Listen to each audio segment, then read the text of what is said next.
Hello everybody! Today we're going to be talking about prompting. My name is Christina Carmona. First question is, what is prompting? Prompting has been demonstrated to increase appropriate and decrease inappropriate behavior. It's useful when we are displaying new and desirable behaviors, and especially useful for new skills that are being mastered that require prompts that eventually will be removed. We'll talk about those different types of prompts in the future. Prompt dependence is when a person performs a behavior only when prompted, so that's not something we want. We want to eventually fade that away. Prompts are generally given by an adult or a peer before or as a learner attempts to use a skill. Prompting involves the use of strategies to encourage correct responses, whereas fading involves reducing the prompt as the client becomes accustomed to providing the correct response. Why is it important? It's important because prompting can be used to teach a variety of skills, including seeking information, pointing to objects, identifying numbers, objects, and remaining in on-task behavior. Prompting procedures include any help given to learners that assist them in using a specific skill. Prompts are generally given by an adult or peer before or as a learner attempts to use a skill. Least to most prompting, a prompt hierarchy of 3 levels is used to teach learners with ASD new skills. So there's a system to this. Simultaneous prompting, the cue and controlling prompt are delivered simultaneously. Graduated guidance, teachers, practitioners provide a controlling prompt and then gradually remove the prompt during a teaching activity. Prompting children with autism allows the child to learn the best way to reach their goal without first figuring out a different way on their own. So it's important just because we want to give the support, all the support to a student who really needs it to learn a new skill, right? Sometimes they need a little help, and there's a system to it, a system to prompting to help them reach their goal. There's different forms of prompting there, which start from the bottom, which is the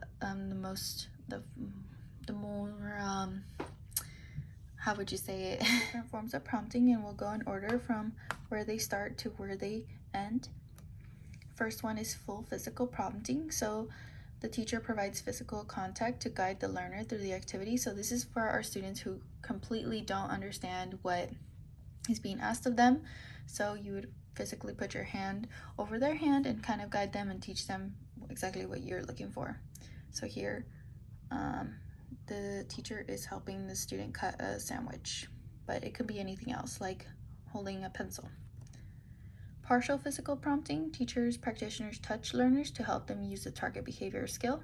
For example, tapping the learner's hand to cue them to begin writing their name. So sometimes we can say, write your name, and they don't understand that cue yet or what that means, that direction. So tapping them and or guiding them to the pencil, like that's a little partial physical prompting. We're not physically putting our hand over their hand, but we're kind of guiding them to the pencil, and they understand they're supposed to write something.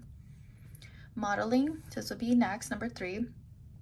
Modeling, where teachers, practitioners perform the target skill or behavior. So we're actually performing the behavior, we're modeling it, and we expect the student to do it exactly what we did.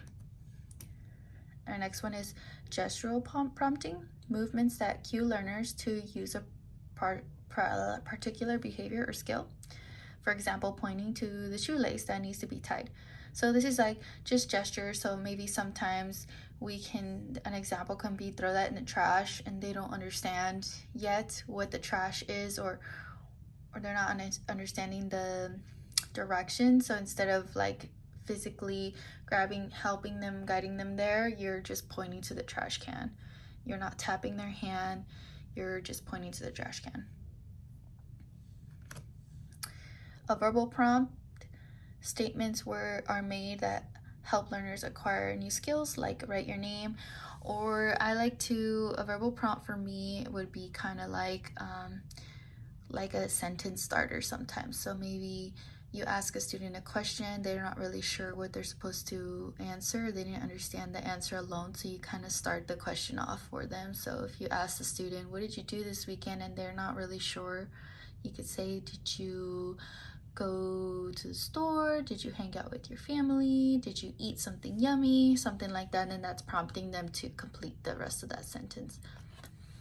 Number 6 would be visual prompting, pictures of events that provide learners with information about how to use a target skill or behavior. So instead of just using words, this would be our number 6, where we are providing pictures. Pictures are created to show the steps of how to wash your hands appropriately. So this is just an example of some PECS cards, but instead of reminding students how to do things, we can write it down for them, and independently they can follow that and use it kind of like a task analysis. And then our last step is not a prompting step, but eventually this is what we want: independence. Students, clients are able to complete skills independently without visual, verbal, gestural, or physical prompt. For example, the student is able to tie their shoes on their own, or anything else on their own, right? And here are my references. I will upload this whole presentation. Thank you.